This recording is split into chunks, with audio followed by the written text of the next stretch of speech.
Okay, greetings everyone and welcome to the November edition of OWASP New Zealand's Auckland Meetup, which of course is entirely virtual this month due to the ongoing restrictions in meetings here in the Auckland area. So hopefully welcome to everyone who has joined us live in the Zoom meeting, as well as greetings to anyone who watches the video afterwards. I'm going to follow more or less the general format that we have for our Auckland meetups. I won't be talking about the OWASP Top 10 this time, with my expectation being that starting in March, we'll start the cycle from A1 of the 2021 edition of the OWASP Top 10.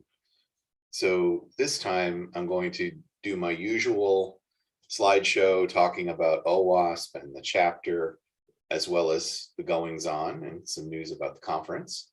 And then I'll be talking about leveraging OWASP Resources in an AppSec program, which is a slightly updated version of a talk I gave at the February AppSec New Zealand conference.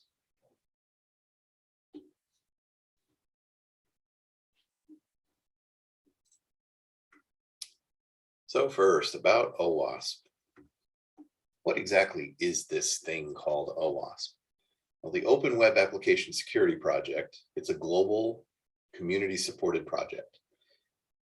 The entire effort is powered by volunteers with some administrative and day-to-day functional support from a handful of paid staff.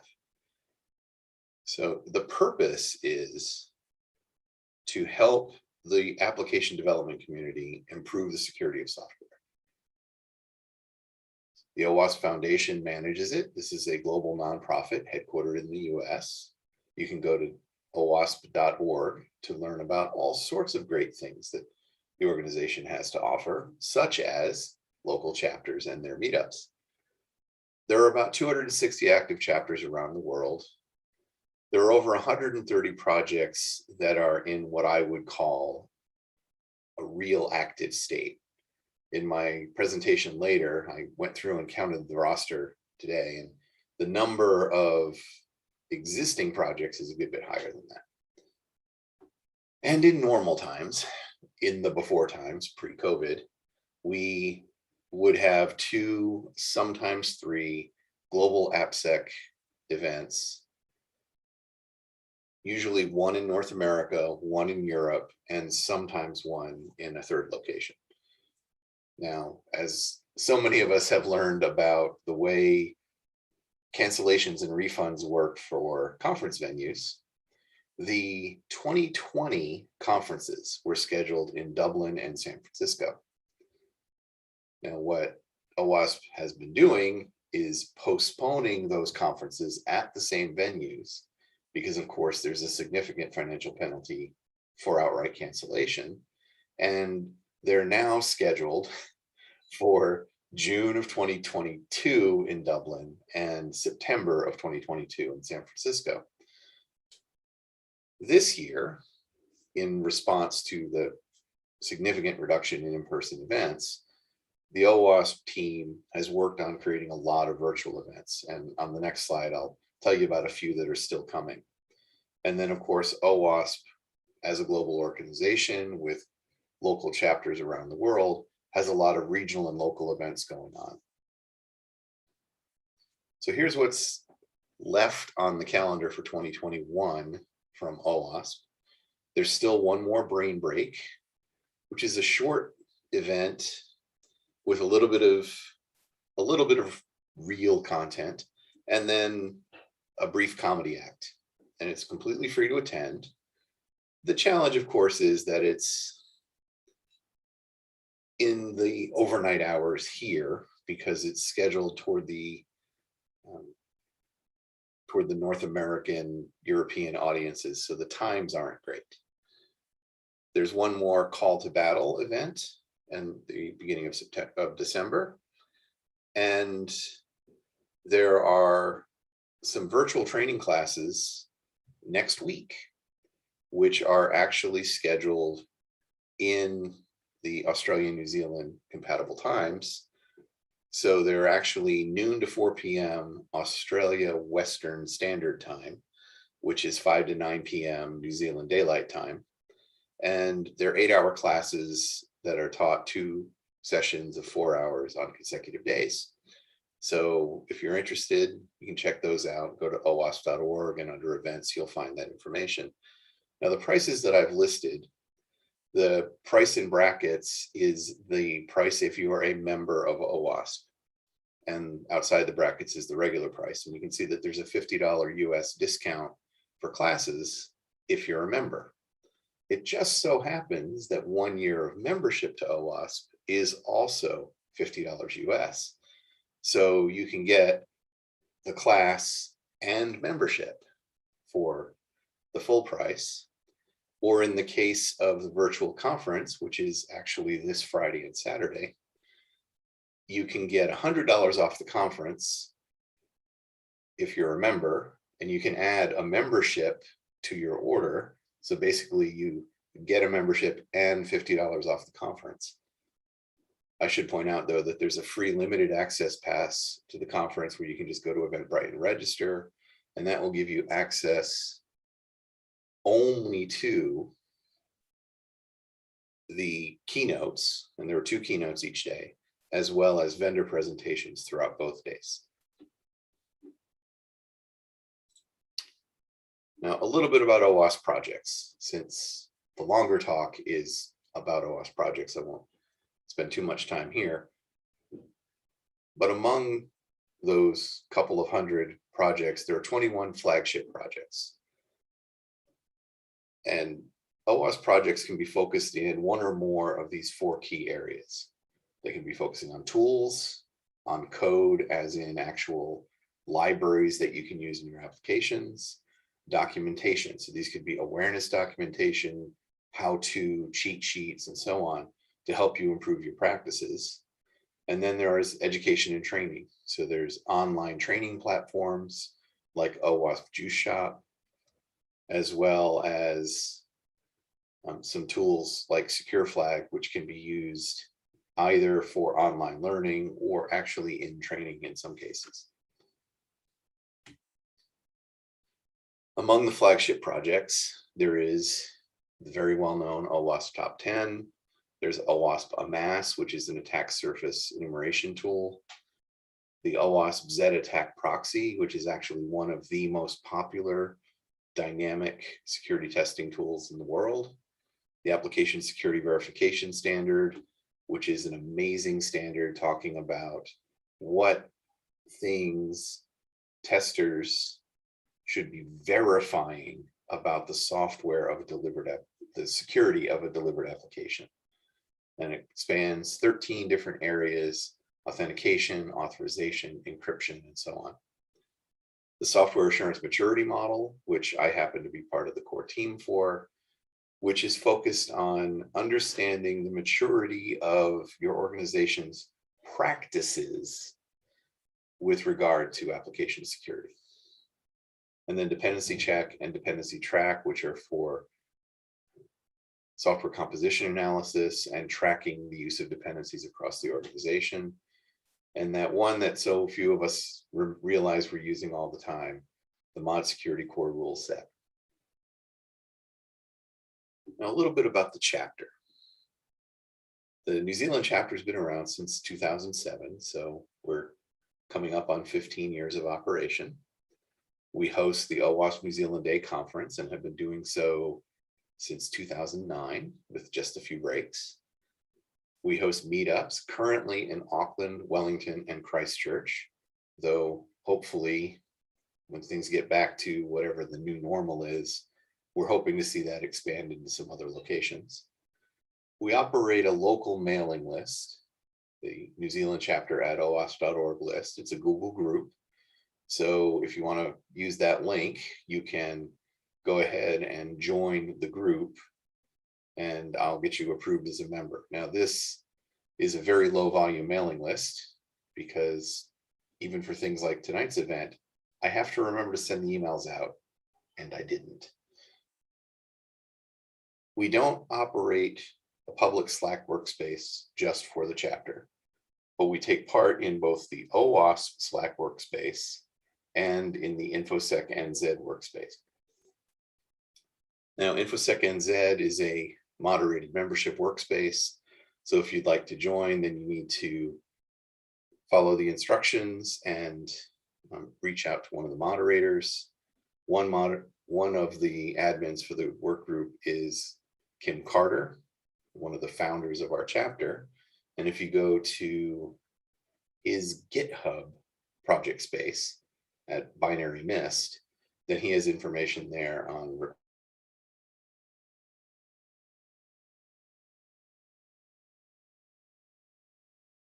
these are the dates for the Auckland meetups, which I'm happy to tell you about. That it's going to be the second Tuesday of March, May, July, September, and November.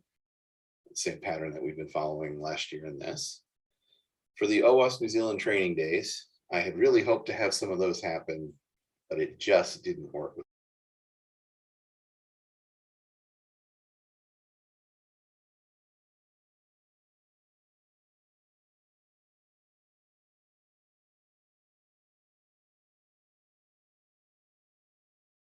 So our decision around that is, as part of the annual conference, there's some training that's held during the week. And then on our training days, which are about 6 months after the conference, training is held on Saturdays. So if you're one of those people who can't get out of work to attend training, you can come on a Saturday. If you're one of those people who won't go to training on your day off, you can come to the conference and attend training. And then the student conference, security.ac.nz. Always have to give props here. Kirk Jackson, the Wellington OWASP New Zealand leader, founded this event in 2019. And we had intended to hold it in 2020 and had hoped to hold it in 2021. That just didn't happen. But we're going to go for it in 22. And I have some dates reserved at the O&G Glen building in August for the Auckland event. And then Kirk will be working with folks at Victoria University in Wellington to get the Wellington event going. So I mentioned the OWASP New Zealand Day a couple of times. Some more details. It's going to be at the Auckland University of Technology's city campus in the WG and WA buildings. The main conference is on Thursday and Friday, the 17th and 18th of February.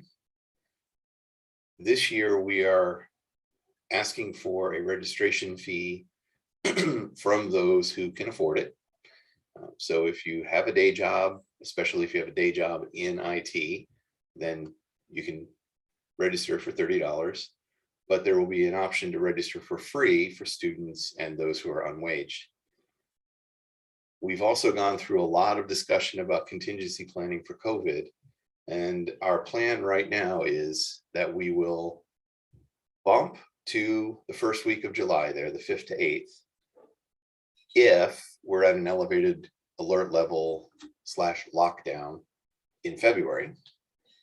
And then when we get to July, if we're still in an elevated situation, then we'll shift to an online or hybrid format as necessary in order to meet whatever the COVID restrictions are at the time. We have 2 days of training beforehand. And I just realized I didn't correct these prices. I've actually lowered the price a little bit for the 2-day classes to $900. But on Tuesday and Wednesday, the 15th and 16th, we will have some training classes. We're going to have a maximum of 8 classes. So we hope to have a nice variety looking at things like cloud security and application security testing and mobile security and so on in a combination of hopefully in person, as well as allowing for some online classes. The call for training is currently open and closes in just a few days. So if you've got a training idea, get it in. And the call for presenters is also open, with the first round closing also in a few days. But the final deadline is the end of the year. We'll be opening registration in just about a month on the 13th of December. And starting on the 1st of December, we'll start taking diversity fund applications. Some other events in the local area that are worth mentioning: the Auckland ISIG, the Information Security Interest Group. That was interesting. Okay, I lost my supplemental light. The Information Security Interest Group meets on the last Tuesdays of most months. However, George, who runs the group, has decided that we'll go with in-person only. So while we're at an elevated alert level with restrictions on in-person attendance, they're not meeting. The Auckland ISC Squared chapter similarly has shifted to online sessions. So just like our meetups, but they're still holding events on the fourth Thursday of the month. The New Zealand Information Security Forum, NZISF, which is run by Lech Janczewski, meets on the second Thursday of every morning. And they've met last month and this, at least, again, fully virtual. So right now, that's sort of the theme that we're seeing, that folks are meeting virtually. And then we're hoping that by the time our conference happens in February, we'll be back to meeting in person. Now, one of the things that I had wanted to do, and I was really hoping we'd have some additional attendees on the Zoom call, but I want to give an opportunity to folks on the call whose employers are currently hiring in AppSec. If you would go ahead and raise your hand, and then I will give you a turn to unmute and tell us about the sorts of roles that you're hiring for. And if nobody else has any, then I can talk a little bit. Really? No one else is hiring?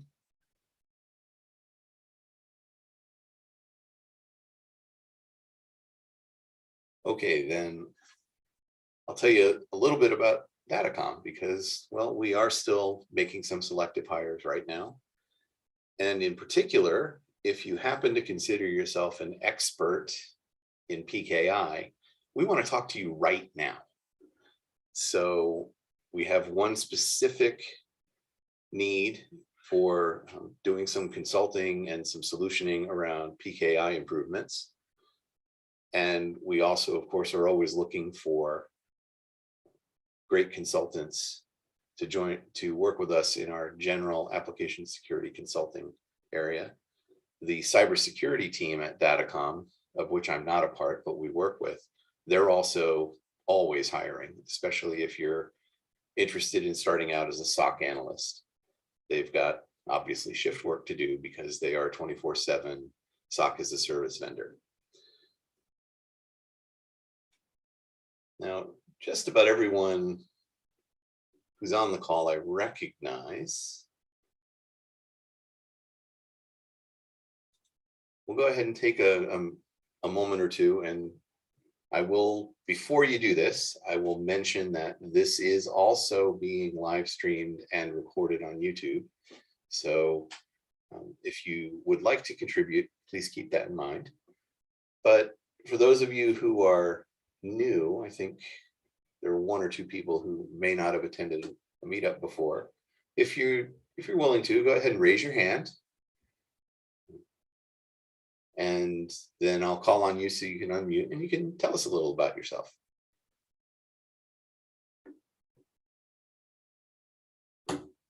Unless, of course, nobody is willing to do that.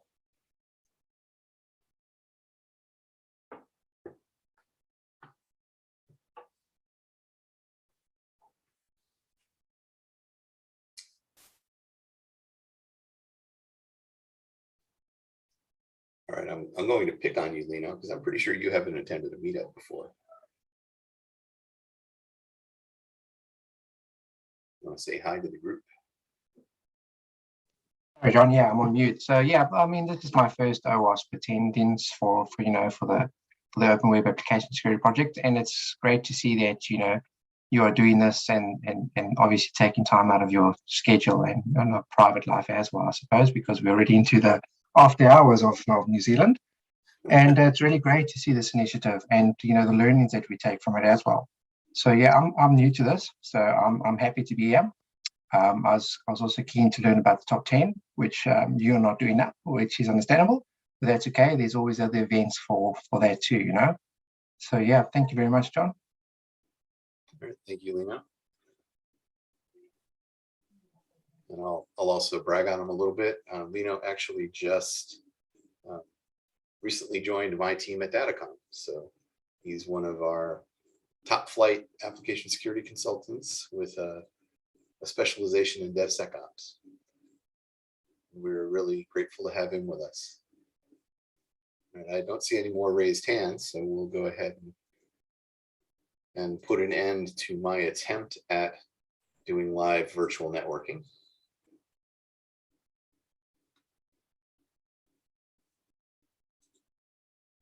And I'm going to switch slide decks in order to talk about leveraging OWASP resources. Now we are at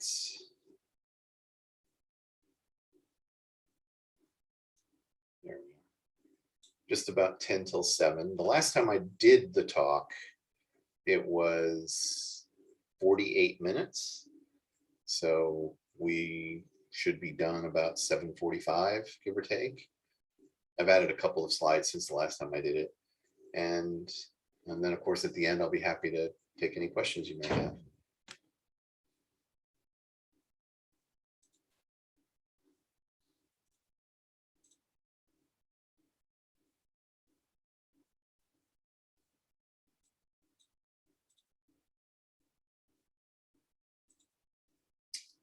There we go. I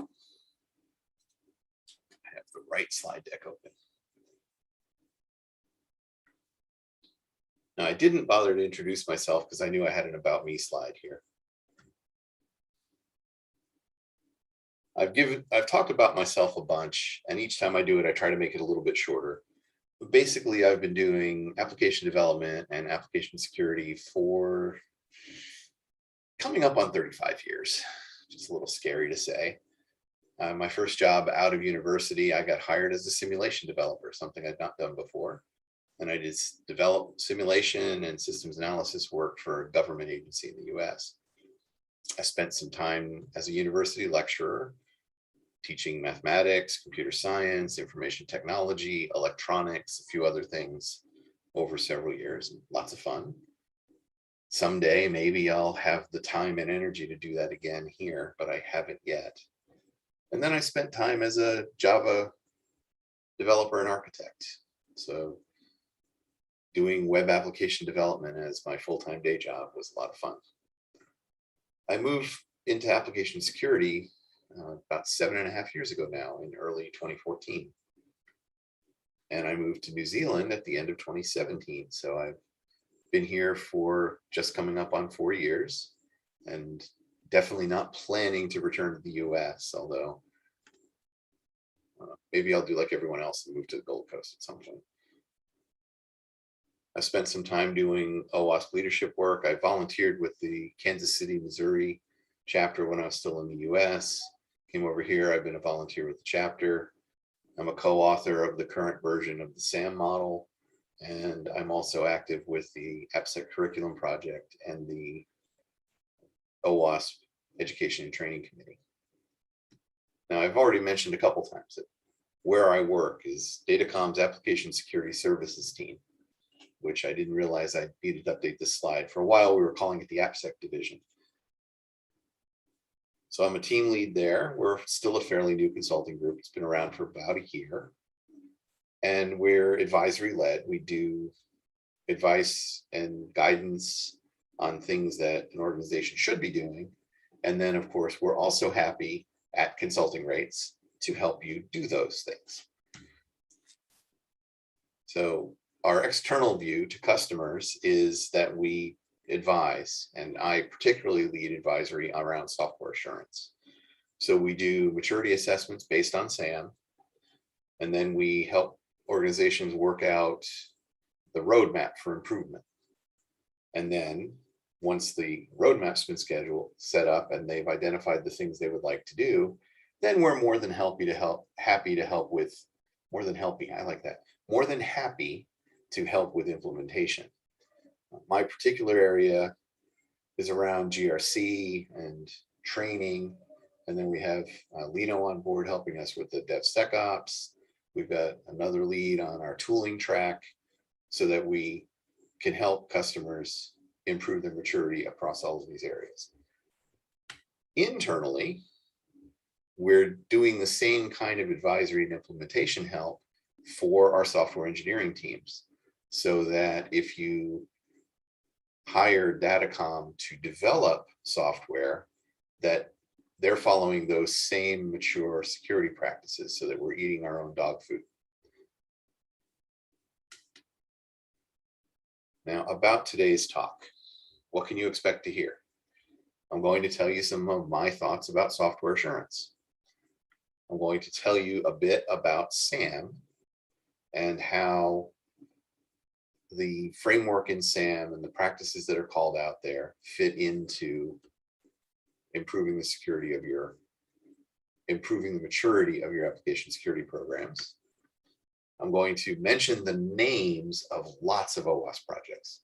I didn't actually count them, but I think I mentioned about 80 of them.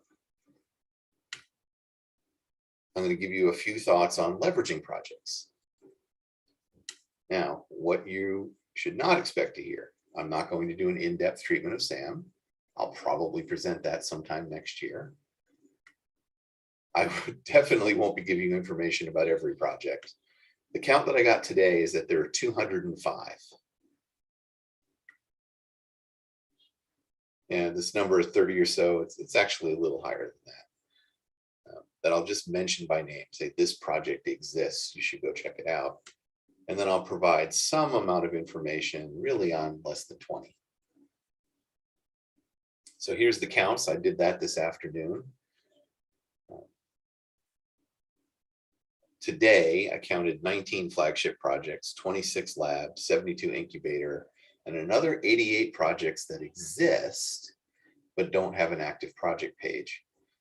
So in many cases, these are things that existed before the website migration at the end of 2019, and they haven't produced any new output since then.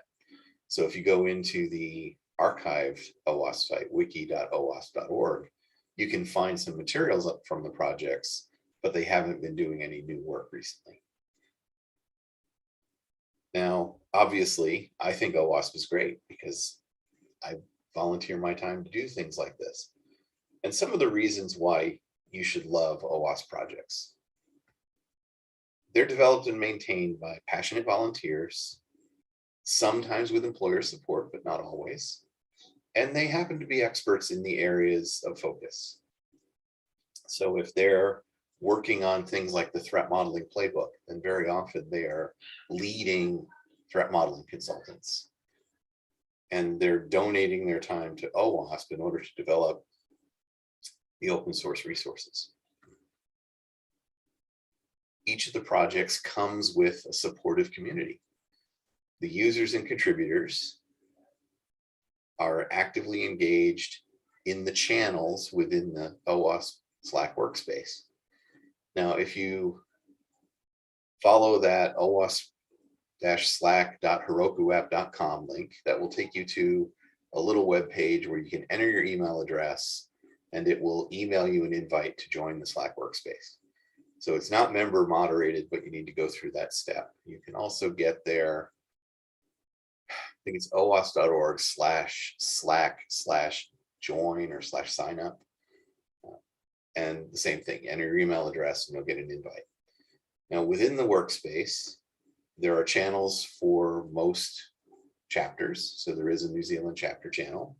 There's a channel for just about every active project. And then there are some topical channels that will span multiple projects, like the threat modeling channel. So these are all worth checking out. And you can get in there, you ask a question, and then you'll get back responses from leading experts in that area, who will then point you to resources, very often by other experts in the area who are also on the channel. And you can learn a great deal in a short time by having these conversations in Slack. It's open source. Everything that is being delivered by OWASP projects is available in public repos on GitHub. So you can go to github.com/OWASP, and there are hundreds of repositories under there for different projects and tools within projects, as well as a number of the documentation projects that are just maintaining their content as GitHub Markdown. And you can just go to the repos and pull down the Markdown directly. And everything delivered by a project is free in both senses. It's under an open source license, usually one of the common share alike licenses, and there is no cost to obtain or use any of the tools or documents. So this is why I think that OWASP projects are flipping amazing, and everybody should be using them all the time. Thank you, Lino. He followed up and said that the current link to get invited to the Slack workspace is owasp.org/slack/invite. So check it out there. Now, when I talk about software assurance, and I mentioned that I lead a software assurance advisory team, well, what do I mean by software assurance? Here is a textbook definition out of the National Information Assurance Glossary in the US. And so you can see it's level of confidence that software is free from vulnerabilities, either intentionally designed into the software or accidentally inserted at any time during its life cycle, and that the software functions in the intended manner. Now, that intentionally designed in is where the vulnerability is not part of the software's intended functionality. It's either been built in by a malicious actor or introduced through a malicious library.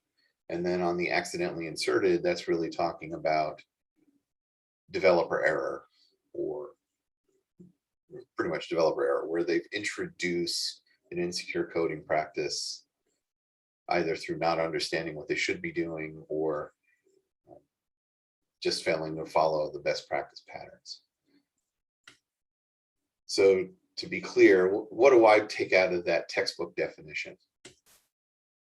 The key element is stakeholder confidence, that we want to make sure that all of the stakeholders in the process, so this is the business owner for the application, the intended user community, it can include certifying bodies if you need to have independent certification done for your application and its intended user space.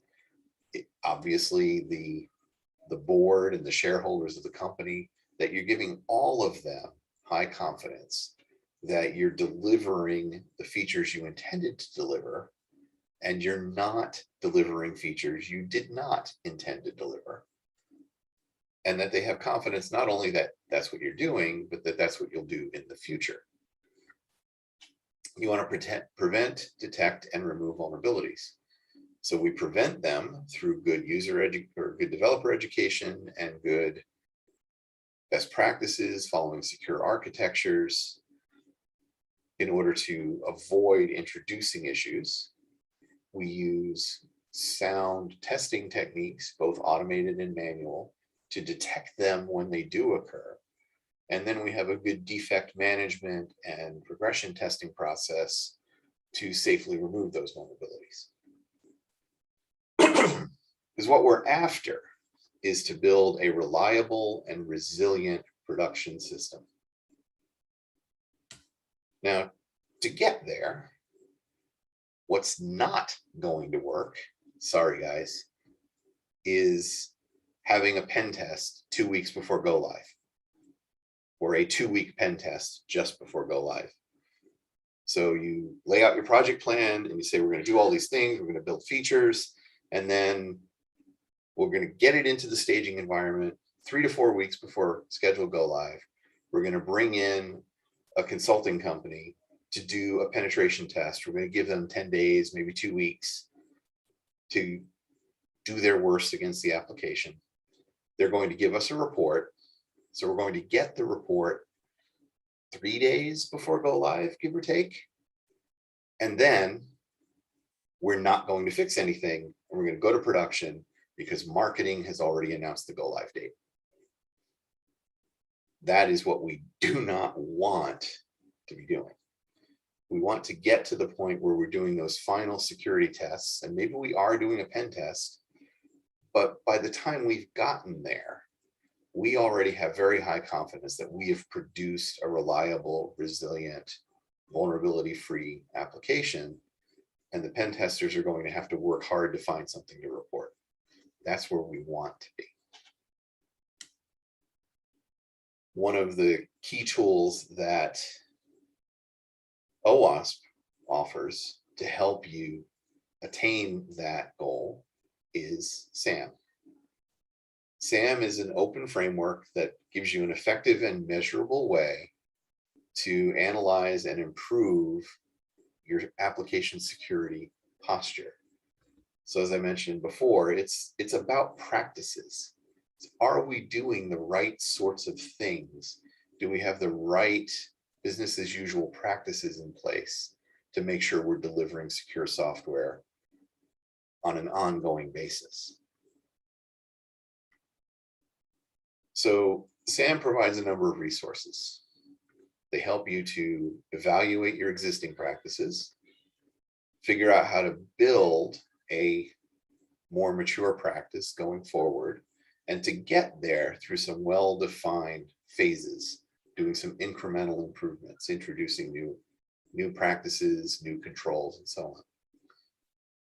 It allows you to demonstrate improvements because you can go back and reassess in order to see that your maturity has gone from X to Y to Z and so on as you're improving your practices.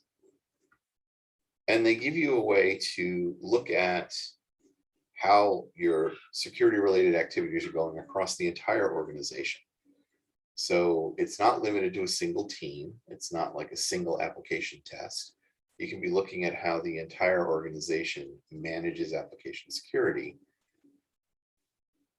including things like education and guidance and the organization's security policies and what you're doing around managing your environments, what your incident response process is like. All of these things factor in.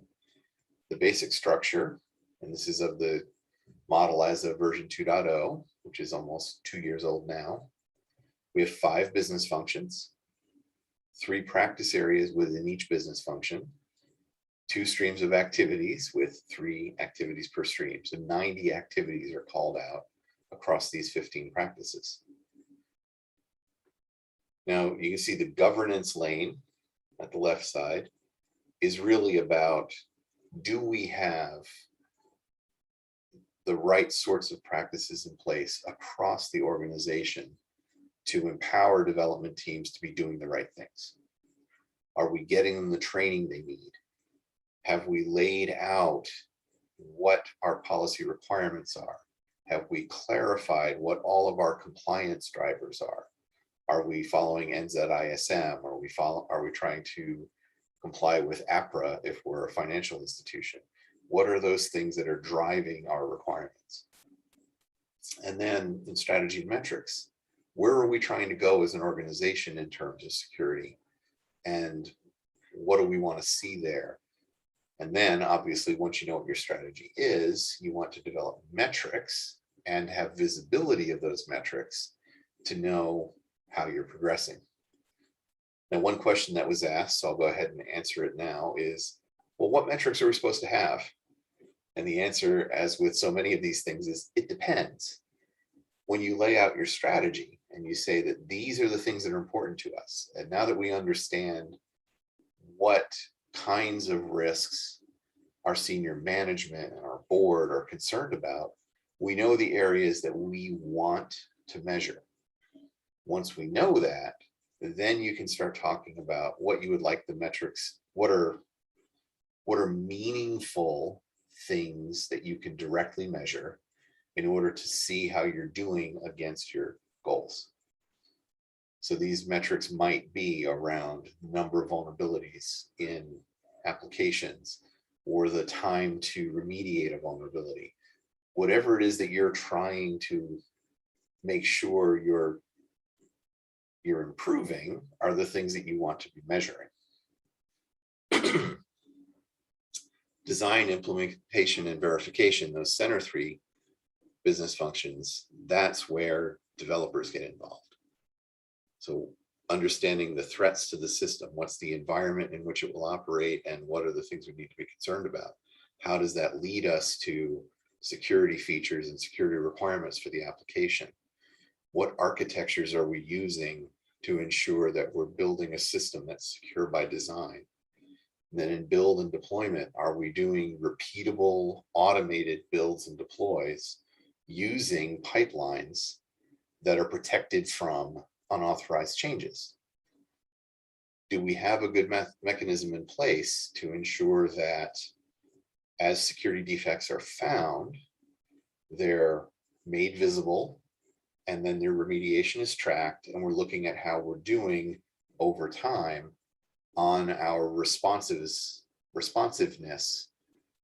to defects that are found?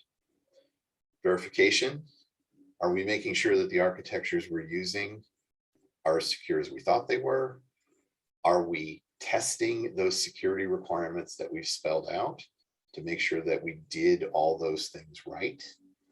And then in security testing, are we using automated tools and also some penetration testing to make sure that we've delivered an overall secure product? In operations, do we have a good incident response team? Are we paying attention to logs and alerts? And do we have a good detection capability that's not missing things?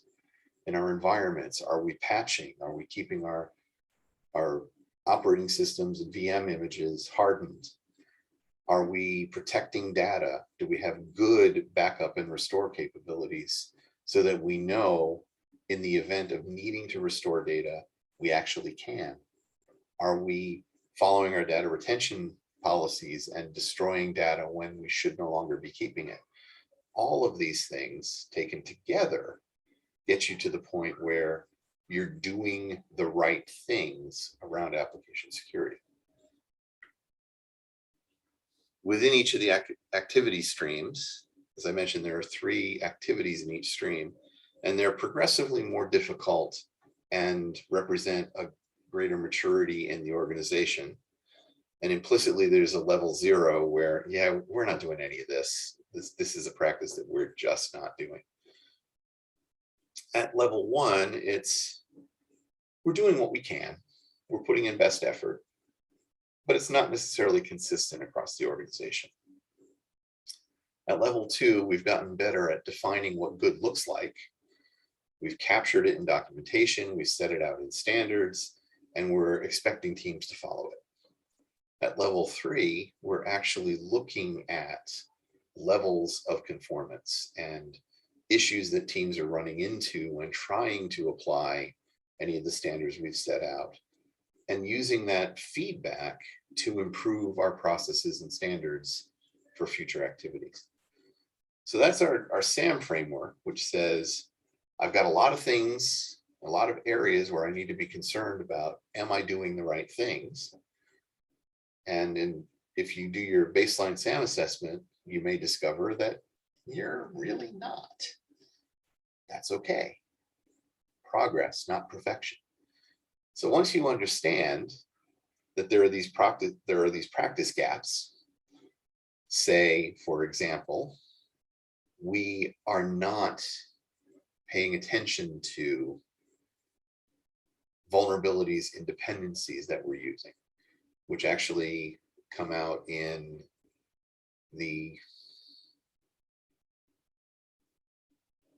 secure requirements practice. So we're not paying attention to dependency vulnerabilities. We recognize that we should be, so we want to introduce dependency management. We want to start doing software composition analysis. Well, this is where a lot of things that exist within OWASP can come in at least to get you started. And I'll comment on that toward the end. The OWASP Integration Standards Project has come up with this view for the life cycle. And of course, we're talking about something that's no longer linear, like a classic waterfall model. We're moving through this, and the practices in each of these areas are building on one another, and we're constantly looking to iteratively improve across the board. So we have a number of different program elements where we need to be looking at what we're going to do. Training and education, as I mentioned, we want to empower our developers to know what the right things to do are and what the resources they have at their disposal are, how to use the tools and frameworks we've provided them. We need to build a secure-minded culture. And a key practice there is to introduce security champions. We want to look at securing operations. Then within development itself, we need that requirements, design, implementation, verification, and then our overall metrics that are allowing us to understand how the organization is doing as a whole. Along all of this, we're using SAM to let us do our assessment and road mapping across all of our practices. So in the training and education space, here are a subset of the projects and tools that OWASP offers. In awareness documentations, there are the top 10s. There's OWASP Top 10, which is the best known. It's the top 10 most prevalent web application vulnerabilities. There's a separate version for mobile. There's a separate version for APIs. There's also one for IoT. There's a board game.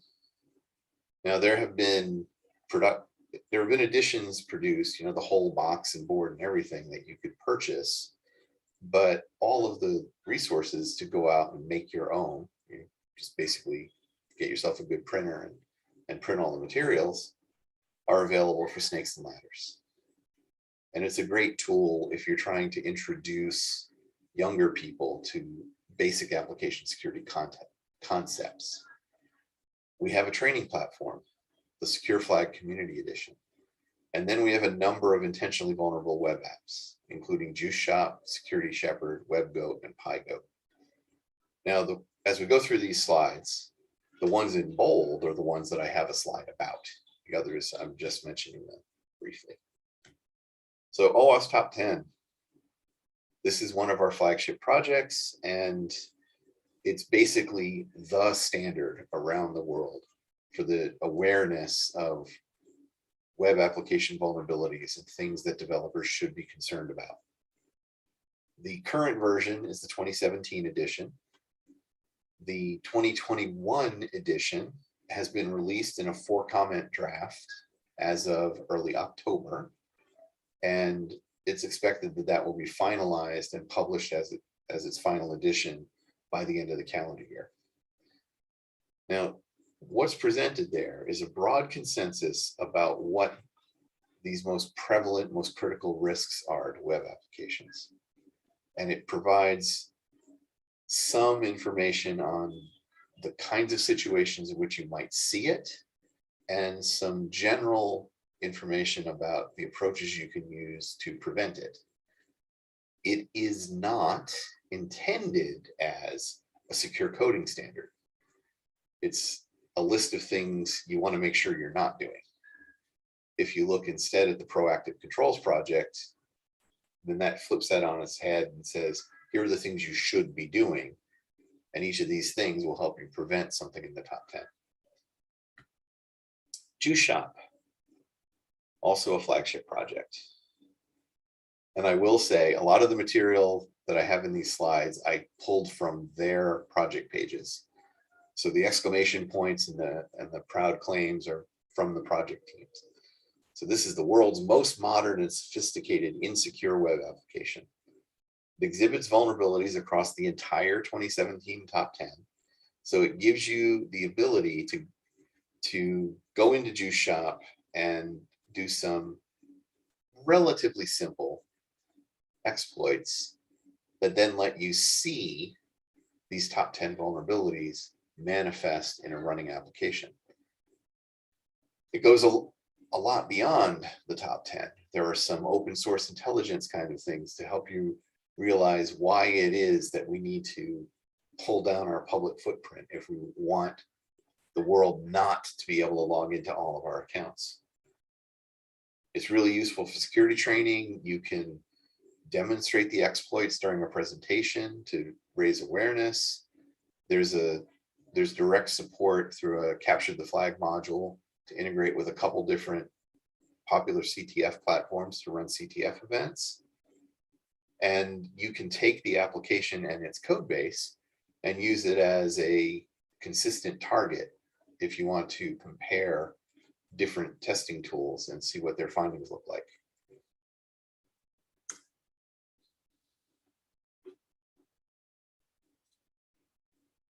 The Secure Flag open platform.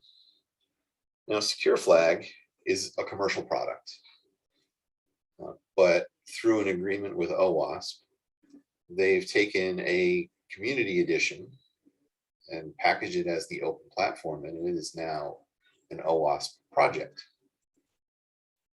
It has both videos and sort of cheat sheet format guidance around different secure coding practices. It allows you to fire up a live instance of a small web application which exhibits a particular vulnerability, gives you some basic information on fixing it. And after you fix it, you can then verify it's working correctly by running functional tests. So I think I've got it all fixed. Click the test button and it tells you the things you forgot to do. These labs run as small containerized instances. It's deployed in multiple AWS regions, including AWS Sydney. So you can use the open platform if you're an OWASP member and you just log in with your OWASP.org email address, and you have access to all of the labs and training on a limited basis.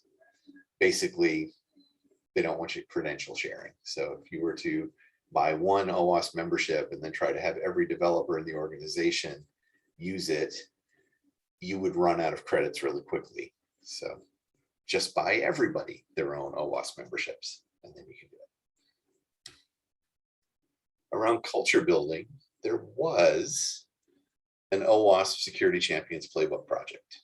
Unfortunately, the project is no longer active, but there's still a GitHub repo out there that has a lot of the materials, and it provides a really great outline for an approach to standing up and nurturing a security champions program within your organization. So here's the main flow diagram of the things you need to do. And then there are some additional documentation on the GitHub repo. I have the URL at the end of the deck. So you can go there and use this as a good guide for how to stand up your program and hopefully have it become very popular and be of use to the organization and sustain and maintain interest among your champions. Now, I mentioned mod security. Now, if you use an Apache web server and you've turned on mod security, then you're using the core rule set. So it's one of the most widely used OWASP products, but it's also relatively little known. Now, the generic rules can be used with mod security or with any other application firewalls that are compatible with the definition file format, or you could translate them yourself to another format. And if you simply take the core rule set as published and apply it to an Apache web server, then it's going to help protect against a wide range of attacks that can be detected at the firewall level, and gives you that first line of defense, which of course is the project's tagline.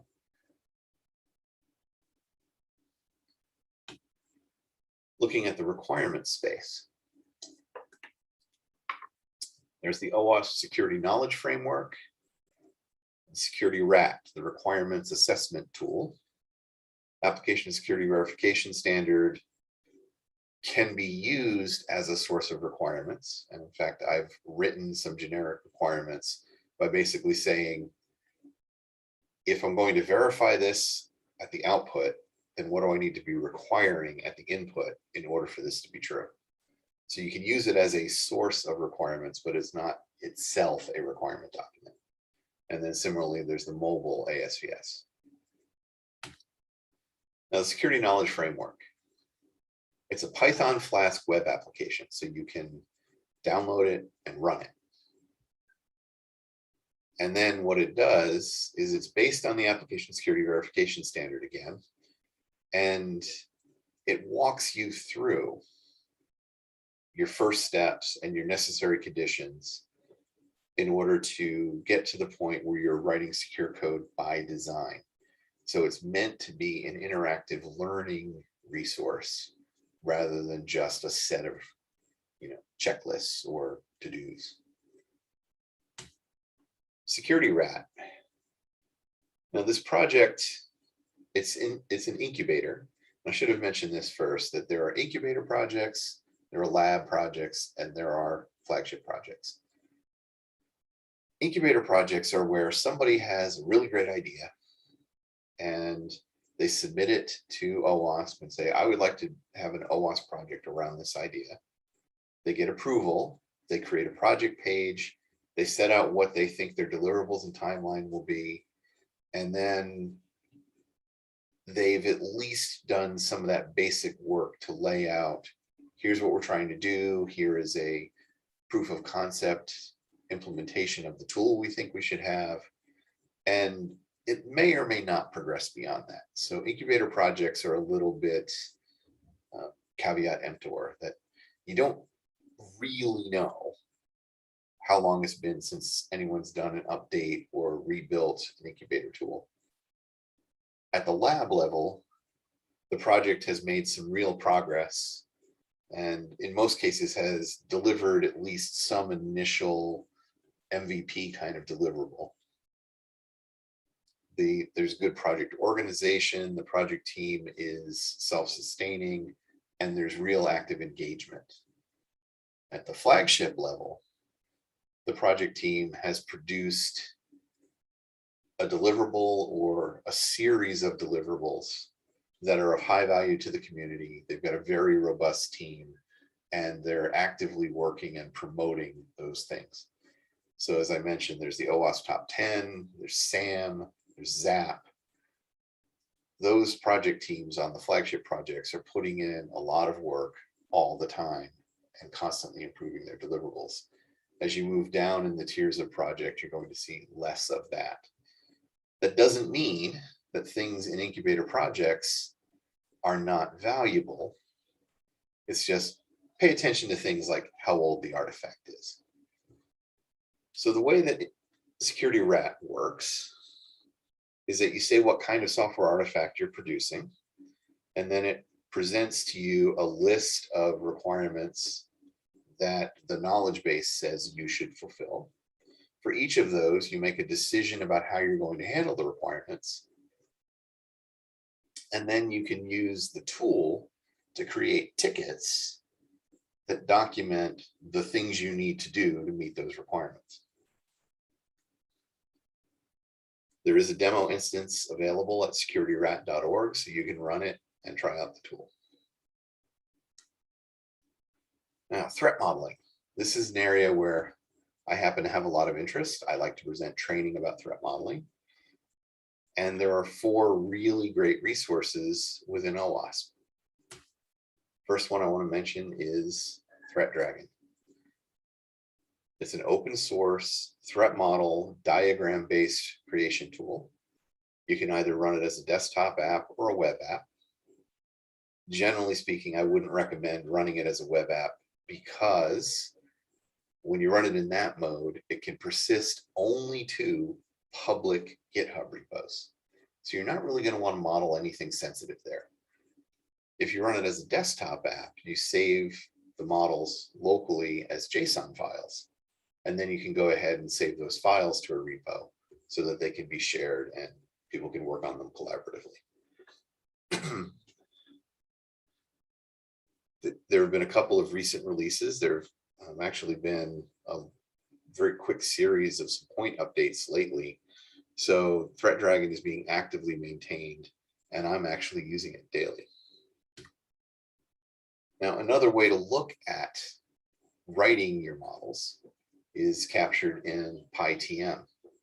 Now, Izar Tarandak is one of the project leaders, and he's also a trainer and presenter around threat modeling. The idea here is that you describe your threat model basically through Python code. So you make declarations and set properties on Python objects to represent the elements of your model. And then you execute your file in order to generate your data flow diagrams, your sequence diagrams, to print out your threat catalogs by executing this Python code. Now, one of the nice things about this is it means you're not drag and dropping. So you don't have to work with a diagram and get all the things nicely laid out and move things around as you run out of room. You're writing Python code. So a lot of developers think, oh, this is great, I can just write the code. And then you can just auto-generate your artifacts, your data flow diagram, your threat catalogs, and so on. The catch, of course, is that if you're not a programmer and the threat model creation has to be implemented through Python code, then they're going to be less comfortable with that. Cornucopia. It's a card game that helps to support secure code design. It's very similar to the Microsoft produced Elevation of Privilege game. And it's based on the Quick Reference Guide for Secure Coding Practices, which is another OWASP deliverable. And you can see that the suits in the card deck are around 6 areas of secure coding practices. You can get decks from OWASP, which the shipping will be quite expensive. You can actually just go to the project pages and download the files yourself and then print them locally. If you're interested, I do still have some decks available. They're sitting in storage nearby, and I could get some shipped out to you. They're not terribly expensive. And if you want to have a quantity of them produced, then I can get you the name of a printer who already has the cutting die for the card box. So I've actually had cornucopia cards produced here in New Zealand once, including the boxes, and that's available if you'd like to get yourself some decks. You can follow up afterward if you want to follow any of those options to get yourself some decks. The threat modeling playbook. Now, at the February conference, Seba Dealer-Snyder, who actually is one of the SAM project leaders, he also is the CEO of a consulting company in Belgium that does a lot of threat modeling. And his team at Torian, where he's the founder and CEO, put together a threat modeling playbook, which they've contributed to OWASP as a project. And much like the Security Champions playbook, you can see that it talks about, here are the things you need to do and kind of the sequence you need to get them done in order to see a threat modeling practice take root in your organization. Looking at implementation, there's a lot there. As far as documentation, we've got secure coding practices guides. We have, at this point, I think they just broke 80 cheat sheets.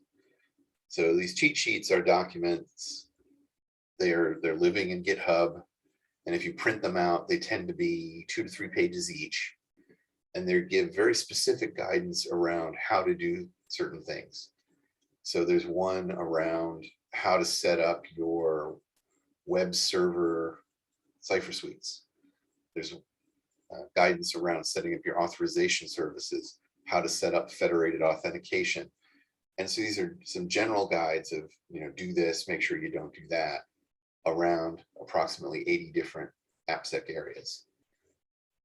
Software composition analysis, there's dependency check, which is a standalone tool that would let you find the dependencies and vulnerabilities in them for a single application.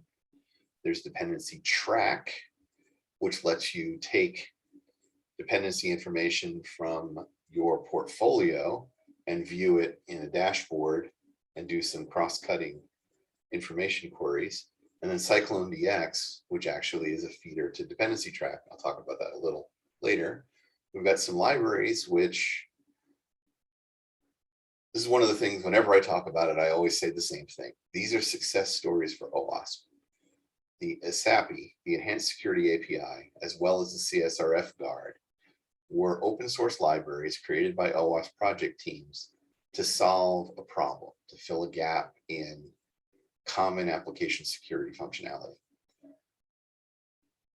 Those two libraries are relatively dead now, not because they're not needed, but because framework and IDE developers have caught up.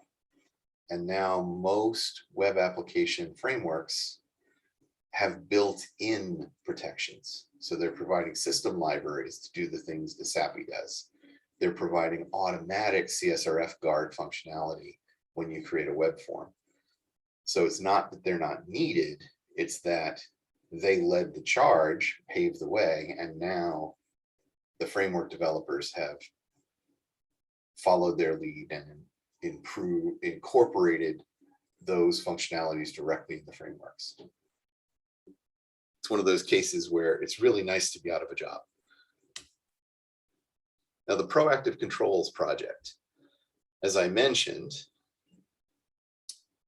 the OWASP Top 10 talks about vulnerabilities you want to make sure you don't introduce. Well, the Proactive Controls talks about, here are controls you want to make sure you build into your application. In most cases, following these practices will help you prevent one or more of the OWASP Top 10. Now, the blurb at the top there, you can tell was written by Jim Manico. That every architect and developer should absolutely 100% include every one of these controls in every project. But when you look at the list of controls, you should really be nodding and going, yeah, we should have all of those. We should be securing our database access. We should be validating inputs and escaping outputs. We want to make sure we've got a good sense of user identity. We want to make sure we're enforcing access controls everywhere, that we're protecting data wherever it's being used. And for heaven's sake, let's have good security logging so that we can detect when something's going wrong. Now, CycloneDX joined the OWASP portfolio just a few months ago and came on board as a flagship project because it's a very well-established open source project that has its own management board, but it's now been donated to fall under the OWASP umbrella. It's an open specification for software bills of materials, or SBOMs. And they have a specification both for XML representation and JSON representation. So here's a simple example I pulled off the project page. And the idea with this is that when you run a tool that does software composition analysis, it can output the results of that analysis in this CycloneDX format to give you the SBOM. And then if you use dependency track, you can import the SBOMs from each of your projects in order to look at things across the portfolio. So the primary import format in dependency track is CycloneDX. In the verification practice, we've got a lot there. We've got our testing guides. We've got some frameworks for gluing together tools and letting you walk through sets of verifications in essentially a testing pipeline. So Glue and Dracon are both functional frameworks for doing that. And then we have a number of tools. And I'm going to talk specifically, I'll show some more information about ZAP, Amass, CodePulse, and Defect Dojo. But we've got NetTacker and Purple Team, which was actually developed by Kim Carter in Christchurch, as testing tools and frameworks that are available for you to start using for free.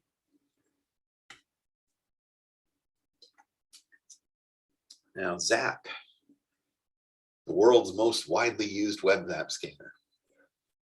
So as far as total volume of downloads and installations, Zap is head and shoulders above the rest because it's the only free player. Now, as far as enterprise adoption, some of the commercial tools may be edging Zap out in different areas. It's free, it's open source.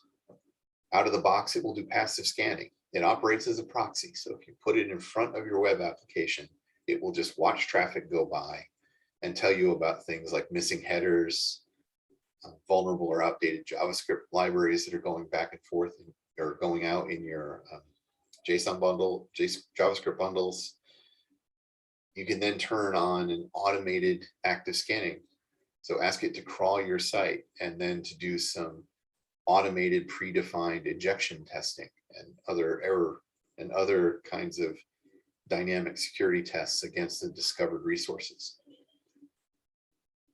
It also allows you to do some manual exploration, including things like recording login processes in order to use those to then rerun the tests later. The Zap heads-up display, which has been around for about 2 years now, actually lets you do a lot of this directly in your favorite browser. So you don't have to run the Zap tool separately. Now, Amass, look at this, DNS enumeration, attack surface mapping, external asset discovery. Why aren't we all using this? It lets you map out your network attack surfaces. It lets you discover the assets that are sitting out there in your environment. And it will do some open source gathering as well as active reconnaissance.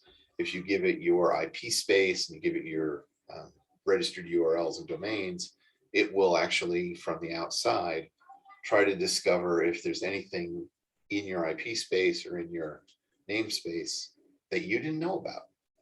So it's a really great way to understand those extra features in your attack surface from rogue IT. CodePulse lets you see how well covered your code base is as you're performing relatively uninformed testing activities. Maybe not fully black box, but you're not doing things like unit testing at this point. You're running end-to-end tests, or maybe Zap run dynamic tests. And what you want to see is how much of my code base is being exercised by my test suite. So we've got CodePulse as a way to do that. Defect Dojo, it's a way to manage security defects in an issue management system, either separate from or instead of other issue systems that you're using. Because it's focused on vulnerability management and the testing process around security vulnerabilities, it's extremely effective in that area and provides some integrations to other tools you might be using. So now that I've gone through and give you a tour of a couple dozen projects that you're probably Googling already in order to learn about, a few closing thoughts. Having seen all of this and seeing that there are all of these great free tools available from OWASP, we just need to download them and start them up. You might want to go right to management and say, let's do all this. We should be doing it all right now. It's all free. Why can't we do it? Remember that free tools aren't really free. Yes, there's no license cost, but you need to learn how to use them, learn how to install and configure them. You're going to need to host them somewhere, which in the days of cloud services usually means you've got to stand up some instances and pay hourly charges. You're going to need administrators or you might need to turn these over to corporate IT to be managing on an ongoing basis, and there's cost for that. So it's important, if you're proposing, let's try using this free tool, that you're realistic about what the real costs are going to be. Now, for most of these tools, it's going to be a lot less than any of the competing commercial tools, but it's not free. It's just close to free. Make sure that you're using the right tool for your use case. In some cases, your use case won't really work well with what's available in the OWASP tool. Well, if that's the case, then you might acknowledge we're not going to be able to use the OWASP free tool as our production tooling. But the fact that you can download it and use it, play with it without any sort of time restrictions, it's not like a 2-week trial license or anything. You can work out, do your proof of concept, figure out some of your run books and what you want your organization policies to be around that particular area. So say if we're talking about software composition analysis, you might say, well, we have a lot of Java applications. Let's just run dependency check against them. And then we might feed that to dependency track that we're running on a standalone instance. Now, after you've shown that that works really well, you might say, well, that's good for Java, but we don't have a good free tool for this other code we have in some other language. So using dependency check and dependency track isn't going to suit us to cover everything. Then you look at some of the commercial tools that support all the languages and frameworks you're using and say, okay, well, we've proven the capability is worthwhile. We've worked out our practices and how we want to build things into pipelines and into our reporting dashboards. Now let's go buy the commercial tool and onboard the rest of the apps. So you've had all of that learning time without paying the thousands of dollars in license fees. In order to get that full coverage, though, you may be looking at a commercial tool to cover all of your use cases. Don't be too proud to ask for help. As I mentioned, you can join the OWASP Slack workspace, where you can ask experts questions, and they won't even beat you up if you ask the same newbie question that's been asked 35 times in the last month. You ask the question, you're going to get some direct, helpful feedback without them trying to make you feel like an idiot. I did that in particular in the threat modeling channel, where I asked a question, and the thing I got back was, well, as a starting point, you probably want to go and watch Irene's talk. And then they gave me the URL for where her previous talk had been recorded, Irene Michelin, and I went and watched the talk and said, oh yeah, that's exactly what I was looking for. Thank you. So that kind of thing is really helpful. In addition to the OWASP community, there's the New Zealand AppSec community. And if you're in a bind, if you want to get something done quickly, and if you've got the budget for it, you can always turn to consultants like me. I won't say that I'm the only consultancy out there, but obviously we'd love to have your business because I like being fed.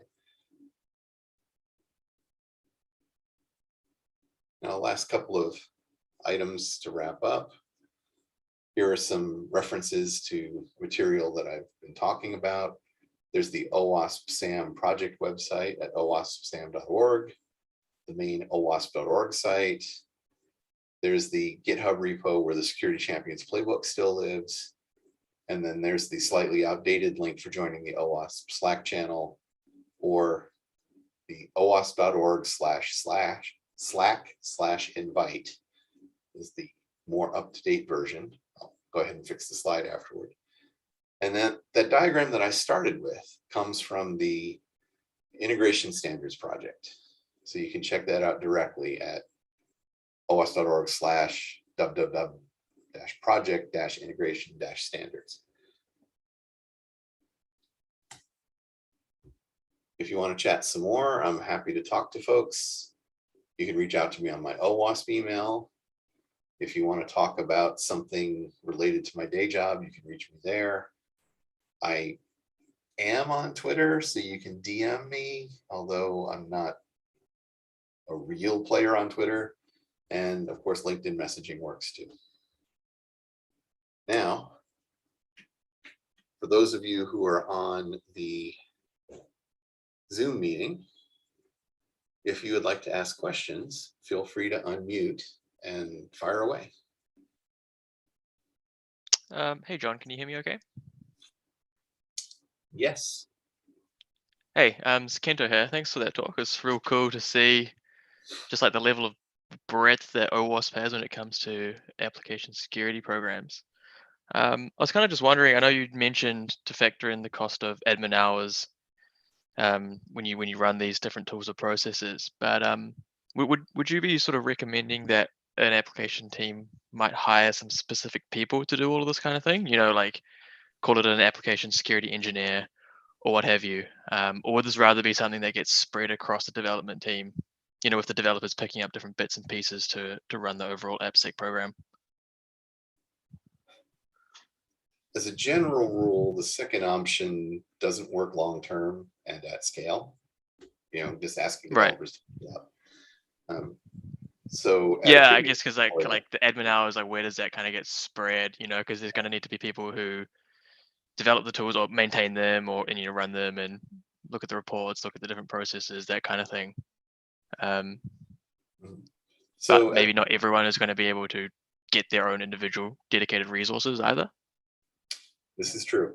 So at the point when you've selected a tool, so let's say you go with dependency track as the way we're going to manage our dependencies and vulnerabilities. And we want that to be the source of truth for what projects are using what dependencies, what versions are they in, what vulnerabilities are there. Dependency track is going to be our source of truth. Then you're going to set up your development standards, which say in your pipeline, thou shalt generate an SBOM in Cyclone DX format and upload it to dependency track. So now that's become a prerequisite and a dependency of your build pipelines, that the dependency track server be available. At that point, you've now made dependency track a core dependency of your build and deployment processes. So it needs to be a first-class citizen. It has to have the classic administrative tasks taken care of, patching the OS or updating the AMI that it's running on, making sure that this software itself is getting updated, making sure that you've got good availability on it as a service, that it's got strong network connections and so on. So at that point, you don't want it running on a tower machine sitting at some developer's desk or on a sort of a private EC2 instance on one of the development team's accounts. You want to get to the point where it's now corporate IT has taken ownership and it's one of the administrative responsibilities of their admin team to keep it running and up to date. So at that point, you can't say, oh, well, it's free. It's completely free. Don't worry about it. When you get to that point where it's now one of your core enterprise capabilities, it needs to be owned and maintained, and that's not free. Now, maybe it's 4 hours a month, but just be realistic about what that's going to be. We're going to need an EC2 instance of this size. It's going to need to run this account. It's going to need to be owned by this team, and they're going to have to take on X hours per month to keep it up to date and maintained.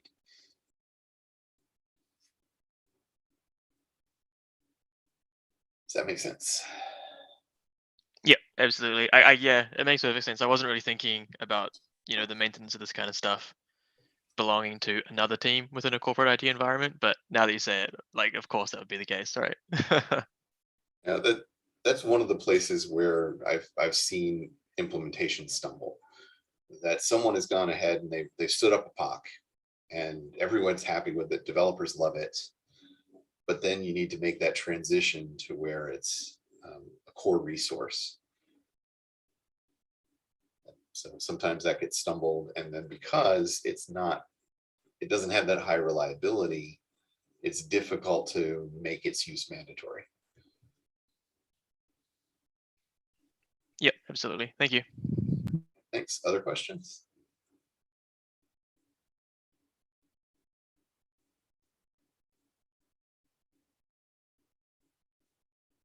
Okay. I thank you all for your time this evening.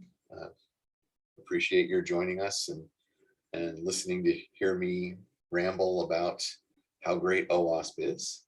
And I look forward to seeing you at the conference in February and then at our next meetup in March. Everyone have a great night.